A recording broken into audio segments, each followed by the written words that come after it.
Hey there, and welcome. So, usually we're diving into some pretty heavy duty material, right? But today, our source is something a little different. It's this, a third grade vocabulary list. Just a handful of words about a pond. And we're going to see if we can build an entire world out of them. So that's the big question we're asking today.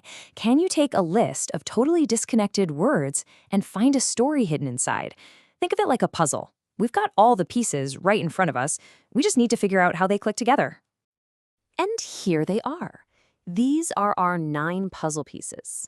Right now, they're just words on a screen. Pond, small, sway. There's no obvious connection, right?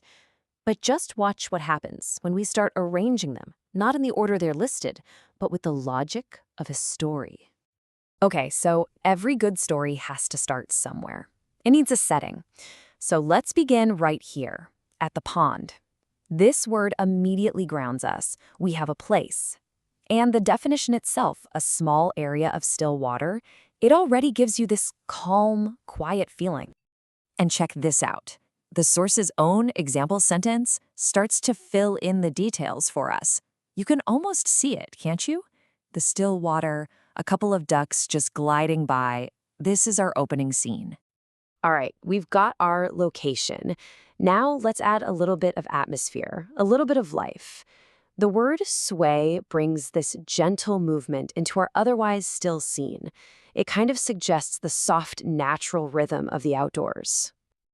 And boom, this sentence just paints the rest of the picture. All of a sudden, our pond isn't just a pool of water anymore.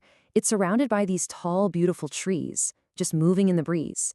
With just 2 words, we've built a whole environment. So, our stage is set. What's missing? A character. Think of the word small.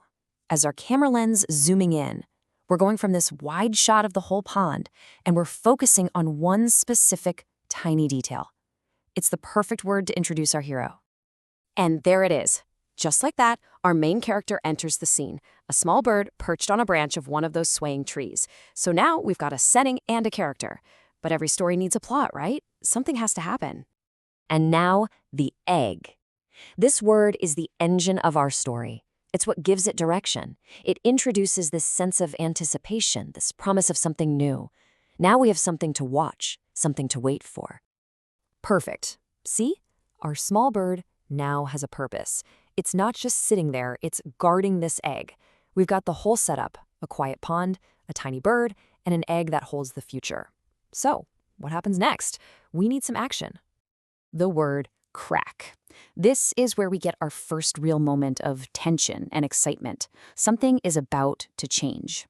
But here's where things get really interesting, because the example sentence from the source doesn't really fit our little nature story at all. So this is where we have to get a little bit creative. The example is about a glass door, sure, but the definition, a thin line or break on a surface, that can apply to anything. So we just borrow that core idea and apply it to our egg to move the story forward.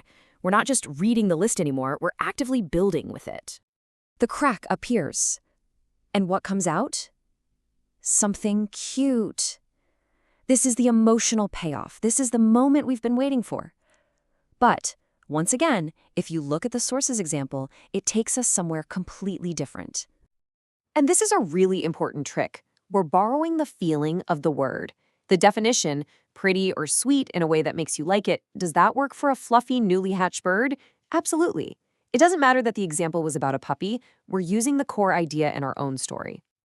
And here it is, the climax of our little story, all laid out. You can see the whole sequence, the egg, the crack, and now the result, a brand new life, a tiny chick taking its first wobbly attempt to stand. The egg has officially hatched. But wait, the story's not quite over. Life doesn't just stop after you're born, right? The little bird is now part of the world, and it's starting to interact with it. And the word bug helps us write this next chapter. This simple little sentence adds so much more life to our scene. Imagine it from the chick's perspective. The world isn't just a nest and some trees anymore. Well, look, there's a flower. And what's that little thing on it? A bug. The world just got a whole lot bigger, and maybe a little tastier. Okay, we've got one word left. The final piece of our puzzle. Flat. So I'll ask you, Looking at this whole scene we've built together, the pond, the trees, the nest, the bird, where could the word flat possibly fit in? Well, based on that definition, there are actually a few amazing possibilities. Flat could be the surface of the pond itself, just smooth as glass. Or maybe it's a big, flat lily pad floating on the water, a perfect little stage for a frog. Or maybe it's just a smooth, flat stone on the bank, getting warm in the sun. See? One word and we get all these rich new details. So let's just step back and look at what we did. We started with just 9 words. That's it. 9 totally separate, disconnected ideas from a 3rd grade vocabulary list. And by looking for the connections, by finding a narrative structure, a setting, a character, a plot, we turn them into one whole story. We went from swaying trees to a small bird, to a cracking egg, to a cute new chick discovering its world. And that's really the big takeaway here. A story isn't just something you read in a book. It's one of the most powerful tools we have for making sense of any kind of information.